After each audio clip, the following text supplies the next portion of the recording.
What is up there, guys? Welcome back to the channel. We are back with another video, and I got a box full of Amazon stuff that I have a project lined up for the GX back over here.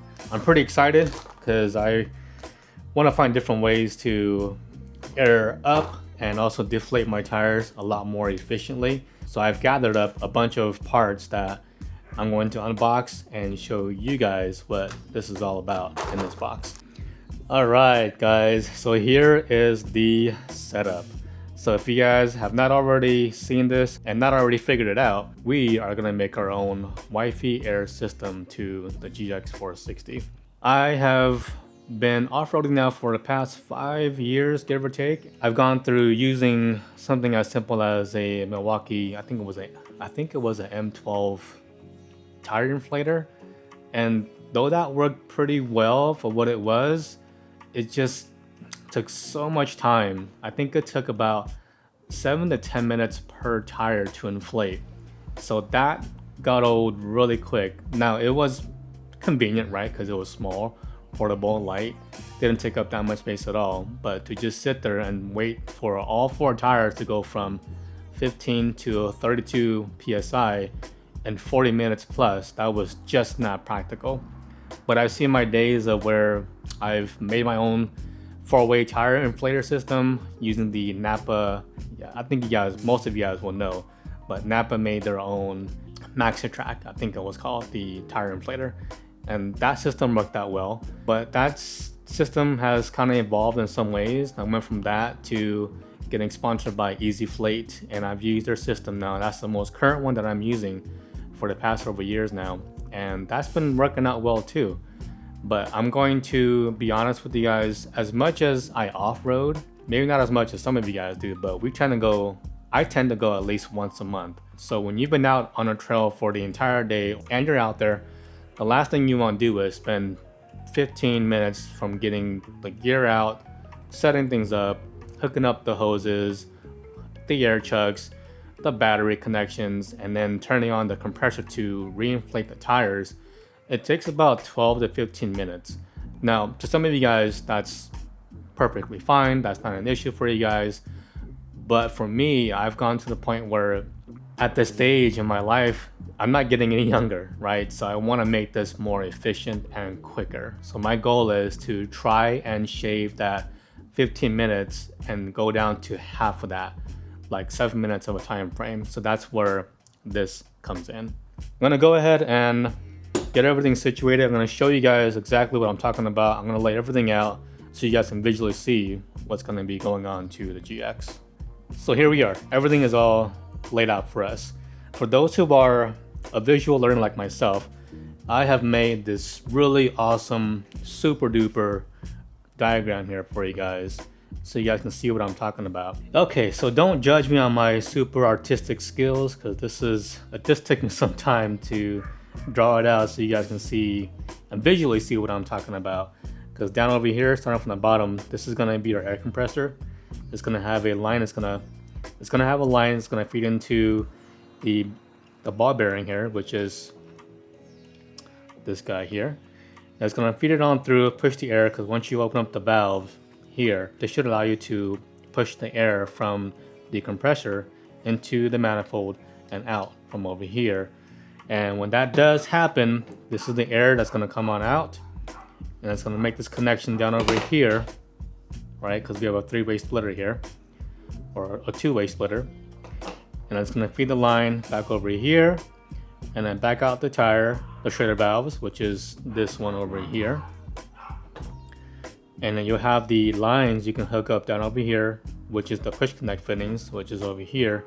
And just imagine a hose going into that, and it'll go around over here to one set of tires, and then the other set of splitter will go on up over and connect back over to the shredder valve and back over to the other set of tires in the front. And that, in a nutshell, is basically how the air system is going to work. Now, back over here towards the front, this is where the battery is located. I'm going to run the wires along the frame. I know it's going outside here, but I'll run this down along the frame to the back, and I'll connect it back with the Anderson connection, and we'll connect it back over here because the idea is I want to have everything at the convenience of having it done in the back of the cargo, because that's where the hoses are going to be held with, and that's where the compressor is going to be held at. So instead of me going back over to the front of the hood, opening up that and then connecting the alligator clips to the compressor and bring the compressor back up to the front, I just want to keep everything all in the back of the GX to make it more simple. And that's why I thought about running the connections from the battery to the back and keeping everything in the back of the cargo and make it just a more smooth and seamless, easier connection from the back. So once I made those two connections for the battery to the compressor, I can then turn the compressor on at will after I made all the connections to the tires and either inflate them or again deflate them. So let's go ahead and make the connections to all the fittings. So the only tools you really need for this job: Teflon tape, a 19, 17, 15, and a 14 millimeter open end wrench or ratchet wrench.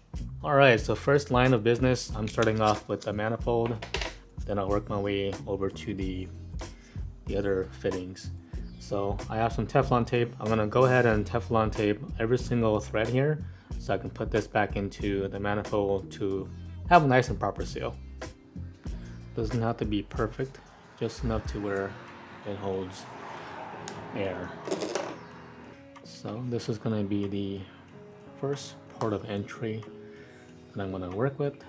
I'm going to grab a wrench that's going to be the size of this so I can cinch it on down and keep it tight. Alright, so this ball bearing requires a 19 millimeter. So let's go ahead and just cinch it on down. I'm going to just make it leveled. I think that's going to be good. Alright, so there's that one there. And then the rest of them won't require a 19, might be different sizes. Our manifold is all set up. So everything has been Teflon taped and bolted in. Everything has been tightened up and fastened. So we are set to go with this manifold. Alright, so this is what I figured out. I'm going to use these couplings here that has these kind of a rib sections here. I'm going to plug them into my hose. This is not the actual hose that I'm going to use. This is more for an example. So say I plug this up here, right? And this end here is going to go right over here, right? And then this end here goes back into the ball valve here. So once you have everything all set up here, so just again, just an example. So now I have my hose, it's complete. So here is the setup, guys. If you guys can just kind of visually see what I'm talking about. So compressors are over here. All I would do is grab the female side from the coupling here, from my compressor, and I go back to the manifold back over here and grab the male side. Make this connection. We have that. And go back over to the manifold. I would go back and release, well, the line here is not fully secured because it's broken. Grab the manifold, open the ball valve here. That pushes the air from my compressor, right? From my compressor through the manifold and out this way. I re-inflate all 4 of my tires. So that's the setup, guys. All right, so let's see what the potential setup is here. So if we look back over here, here's the manifold and there's a cubby here. And behind this cubby is that, but this has a cover just like that. And that covers it and that conceals it. That's one idea I'm thinking about. I do know that I have a special project coming along, and that's going to require me to remove this whole entire section, so stay tuned for that. But I think I have to run the wires, because if I plan to run the wires from the front to the back, and when it runs on over, I'm trying to think if I should run through. No, I have to come down to the bottom of the frame. So I think, let's see here, I just look. All right, so if you guys look above here, there is a spot that has a grommet up here, if you guys can see. So I think I can feed all the wires and all the hose back up here. It should go back into the cabin. And once we have that open, right, and we also remove my third row seating here, that should expose it, because it should be right about here is where that grommet is at. Then I can feed the tubes and everything back over and into the back of here and feed it through that. Or if I keep the manifold out per se, right, the hose will be somewhere along in this area here too. So nothing is permanent for now, so I'll continue working on that. I'll more likely finalize it once I get a stationary spot, but what I want to do is just get everything all set up so I can just hook it up and make it easy. So I think for now this might be the spot, but well, I don't know, we'll play it by ear. Alright guys, I am willing to bet that that grommet is right here in this section, and I just have this trim piece just covering it, so I'm gonna have to remove this piece here and also the mat here in this section too. So then it's just held on by more likely two 10mm bolts, and then just by some clips, and I should be able to just pry this off and also this come right out. All right, so there is a cover here. You can use your pry tool, pry that up. The other side too. And let's zip this right out. Get this out of the way. And there's that. That piece is off, and now we have just this section here. I don't think it's any bolts at all. I'm gonna just start prying on this. I guarantee it's just held on by clips. There goes that. Wow. Hallelujah. There we go. Out comes that. And then once we remove that trim piece, right here guys, here is that grommet.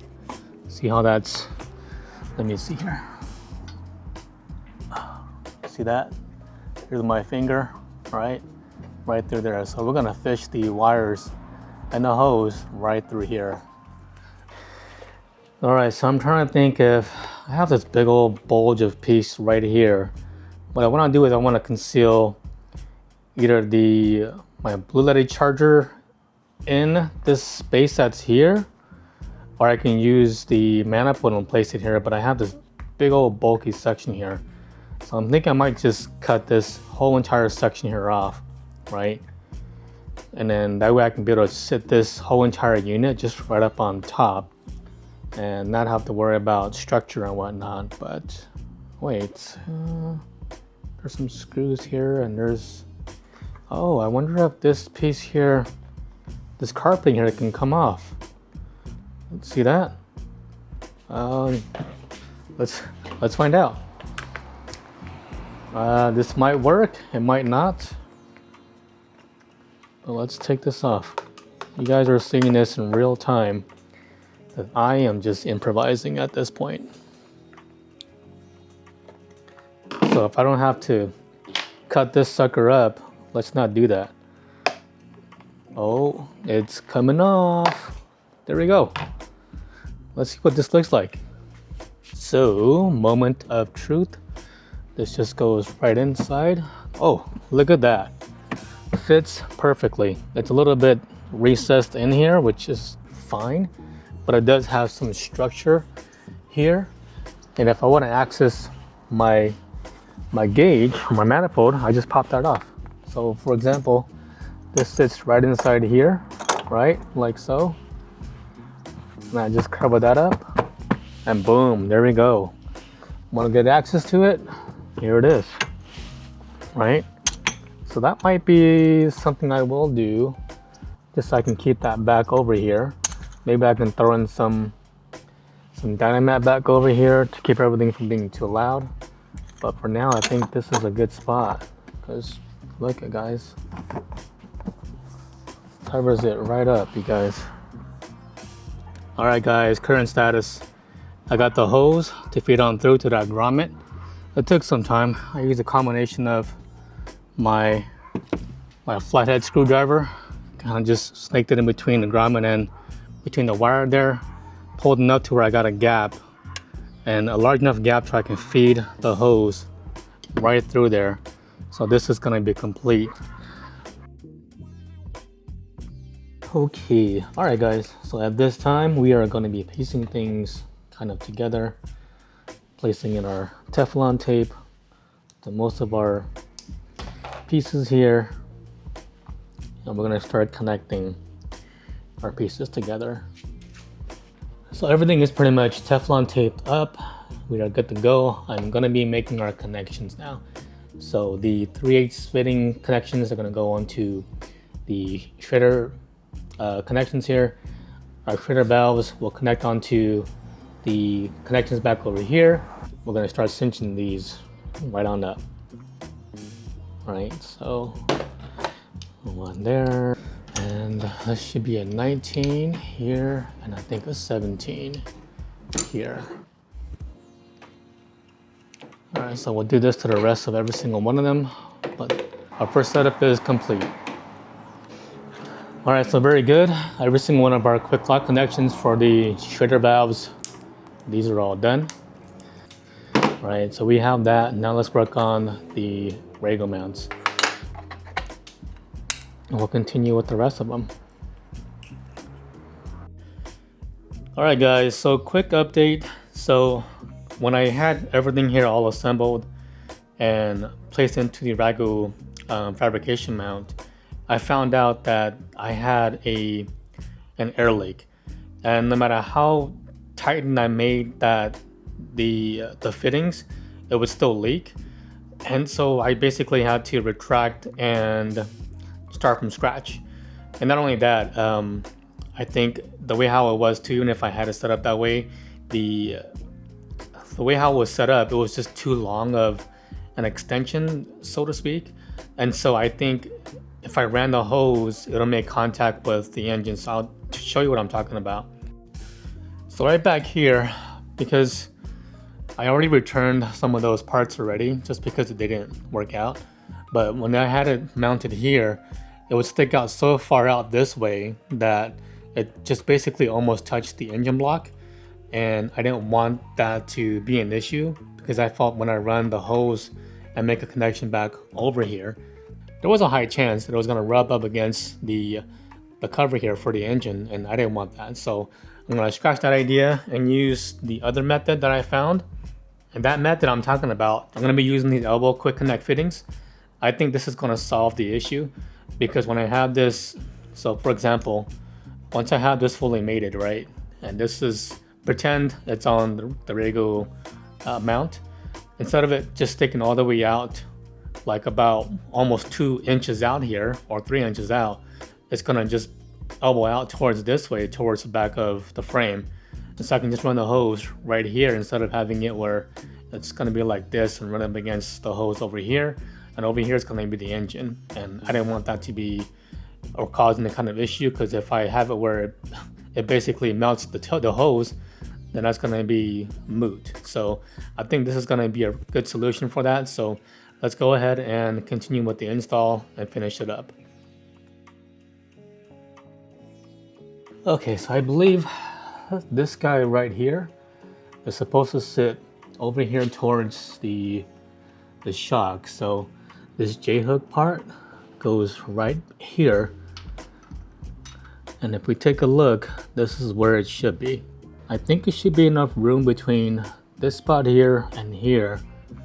What I don't want to happen is have the shredder valve get too long and I have to hit this, and I have to hit up against the reservoir hose here.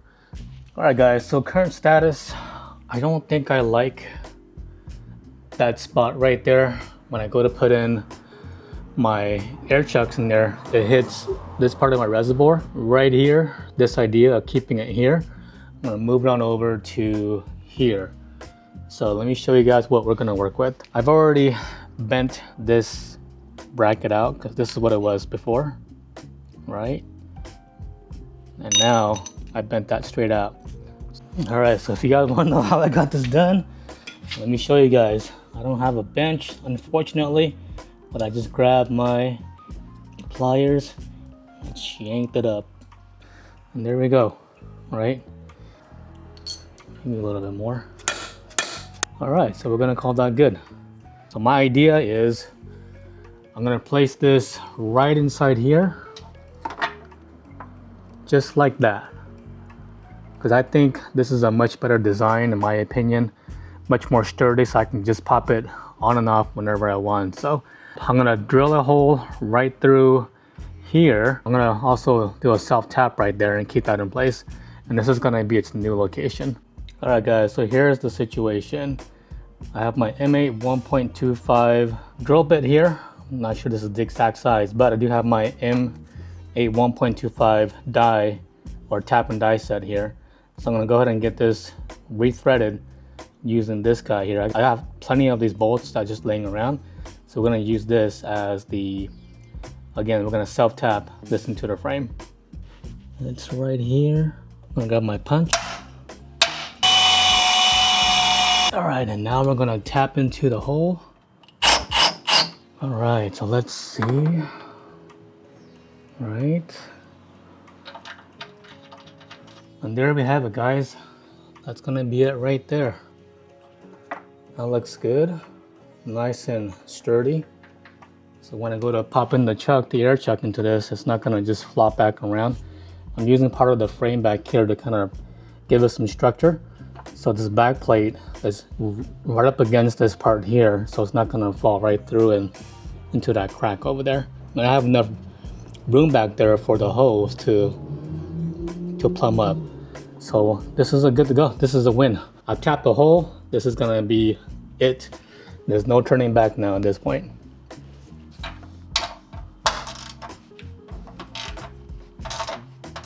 All right guys, this one is done. Nice and sturdy. It's not gonna go anywhere. Still looks pretty decent, I guess, in some ways. All right guys, let's do a little test fit. Let's take off the cap here. Here is the chuck. Locked in, right out. Super convenient. Locked in and open, right out. So yeah, so far it's looking pretty good. Put the cap back on. All right, I'm loving it. Let's move on. All right guys, so back to the front. I had plans of putting it back over here somewhere, but then I do have some lines that are coming through right behind this firewall here of the fender here, so I'm not gonna be able to use that. I had to go back and watch the Rago fabrications on YouTube, and they used this mount, these 2 points right here. And I actually had my my hose, reservoir hose right here, so it was kind of blocking those 2 holes. But once I removed that exposed these 2 holes, because once we have that there, what happens is we can then now mount this right here because it fits perfectly right there.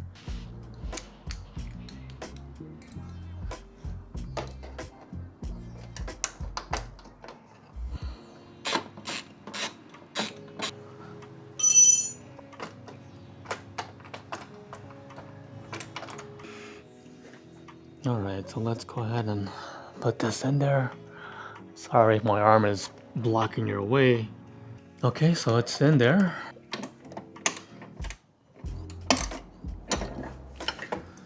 One more thing to make a quick note of. These elbows, they are fully adjustable. So you can actually bring them up and we'll bring them down and bring it back up. All right, so we're on the passenger side. And unfortunately, we weren't as lucky as the driver's side, because if you guys take a look, there's no holes anywhere here, so we have to make our own, which is fine. A little bit of a setback, but that's not an issue. I'm gonna just take a look and see where I want this to sit at.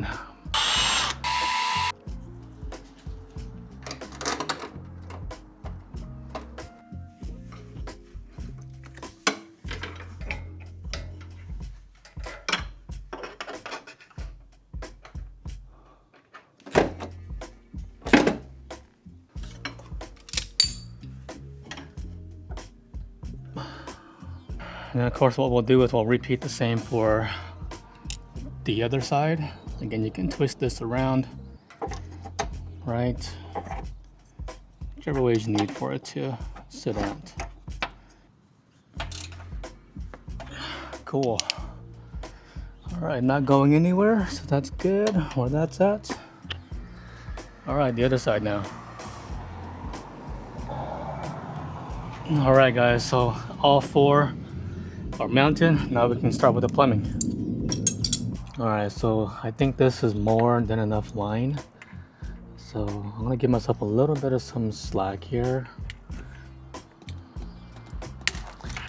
So there's that. Nice and clean cut, right? And here's our push connect fitting here. Let's just push that right into place, and that's nice and secured. All right. Okay, so here is the air hose. I've chopped about, I think, 11 foot of hose, so this should make it from, it should reach from the front to the back. So what we're going to do now is we're going to route the hoses along the frames and put them in their respective locations. So let's go ahead and do that now. All right, guys, so I'm going to feed the hose right on through. Once you have the hose routed through, it's going to come right on top of here, just like so. See that? It came right out, and then we'll feed this right behind the splash guard here.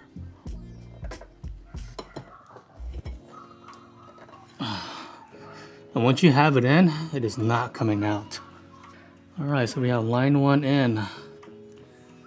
Looks good so far.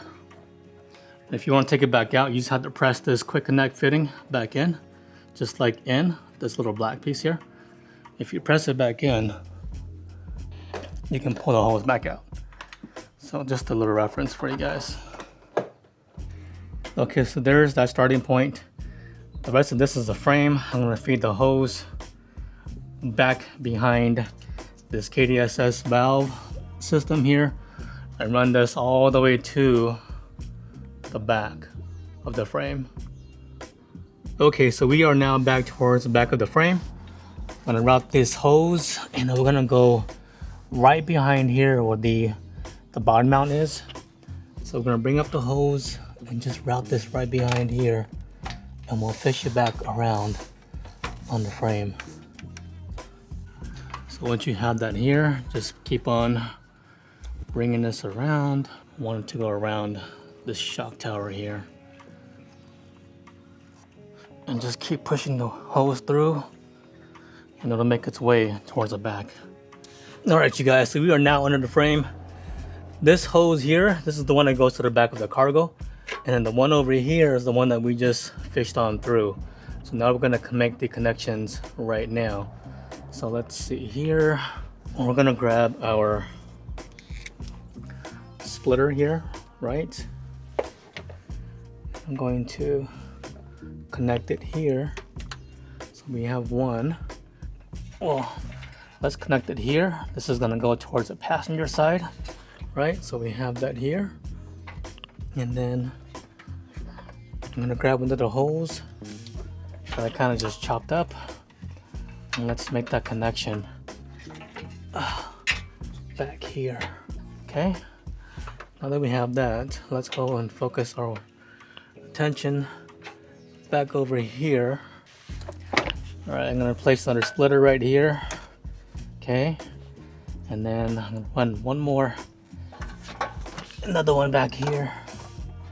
This is gonna go towards the front trigger valve, driver side, and this is gonna go towards the back of the trigger valve. I need to make that connection on that. All right, cool. Let's make that connection. All right, so we are done. So splitter, and then splitter back over here, back towards the cargo, and then we'll zip tie all the hoses in place so they don't move around. I mean, they don't move around too much, which is fine, but you know, just in case, right? So yeah, we're gonna go ahead and zip tie that, but the driver's side is all complete, and then the passenger side, we just got that routed back over too, so that's all done. All right, so let's start by removing the center cap here, and then on my system here, you just pull this back, right? Connect, press it back up. Same thing back over here. Let's take off the center cap here. Again, pull this back, press it back in. And that's it for that. Alright guys, we're gonna go ahead and give you guys a really quick rundown of how this is gonna work. Whole system is already hooked up to the tire, back over to the air system. Coming back over here, we have our air compressor set up for us, and our manifold is right over here. So to de-inflate the tires, we'll go ahead and we'll grab the blue slide valve here, pull this up, and that releases the air pressure. If we want to go back and inflate the tires, we'll go ahead and grab the compressor air coupler here, plug this back into the system, open the ball valve down over here, connect the power to the battery, and then turn on the compressor.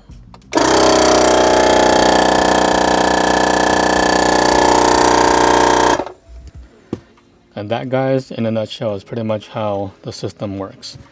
So I like the idea that everything is back in my cargo area without having to worry about bringing this guy around the car. It just sits back in the cargo where it belongs. But yeah, guys, that's a real quick demonstration of how this manifold, how it works for the air system. All right, guys, so my version of the Wifey Air System is done. It's complete. So at this point, it's just more about, was it worth my time and money to put this system onto my GX? And so my previous system takes me about anywhere from 10 to 12 minutes to set up. I mean, from pulling everything up from the back to the front, airing things up, or deflating it. So it's a long process. I mean, it's faster than most, don't get me wrong, but I want to make it more efficient and more quicker. So let's go ahead and see what that looks like, and then we'll time everything and we'll see how quickly it is, and then I'll let you guys be the judge. So once I open the doors again, timer will start. And we're going to deflate the tires the second round.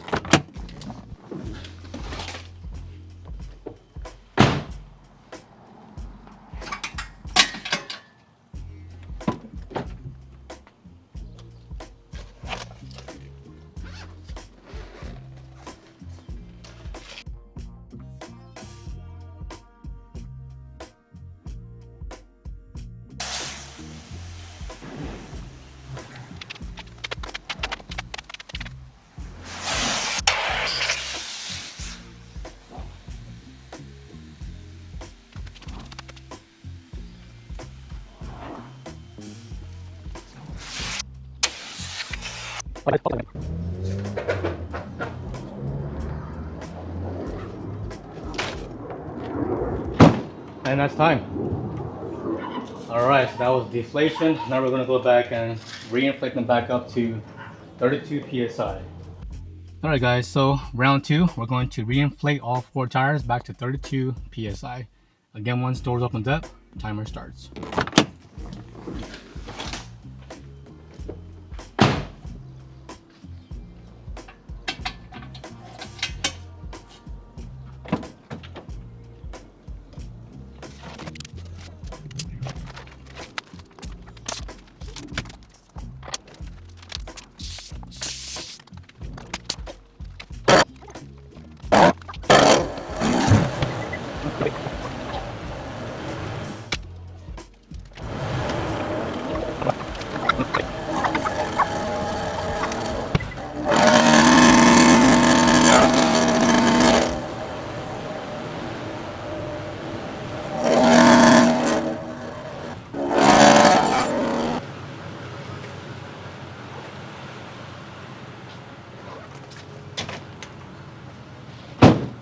That there is time.